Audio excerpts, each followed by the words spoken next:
Hey guys, welcome back. We're with Olivia again today, and she's going to discuss with us the two most common types of tenancy in Utah and how they can affect homeownership.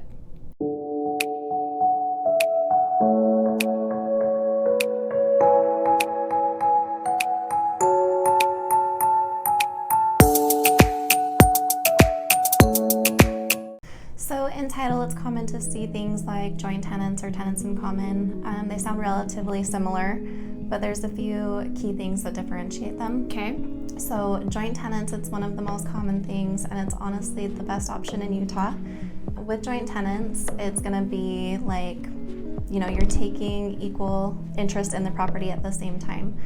And you never want to think about it, but if something happens to your spouse or who you took title with, you automatically have an implied right of survivorship. So what does that mean, right of survivorship? So that means if one of the spouses or one of the homeowners passes, you're not going to have to fight to prove that that property is yours. So now, if there's the two of you on title, you own the property 100%. Exactly, yeah. Where there's also tenants in common, kind of like joint tenants, you're going to have interest in the property.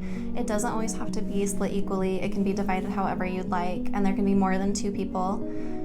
With that one, unfortunately, if someone passes, there's not an implied right of survivorship. So say you and I hold a title as tenants in common, Okay.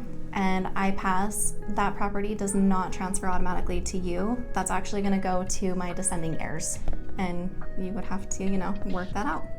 So if I wanted it, I would have to now negotiate or work with your heirs. Exactly. To have the whole property. Mm-hmm. Where do you see people use tenants in common the most? Is that like investment properties or things like that? Mm-hmm. What other situations do you see tenants in common? So investment properties is the most popular one. You Okay. hit that on the head. Another one can be like if a couple isn't married and they'd like to, maybe they're bringing kids into the relationship, they'd like to set them up. Just different things like that. Okay. But usually investment properties. It's a safe bet. Mm-hmm. So joint tenants, do you think that's more common than seeing tenants in common? Yeah, it just depends on the property, of course. Yeah.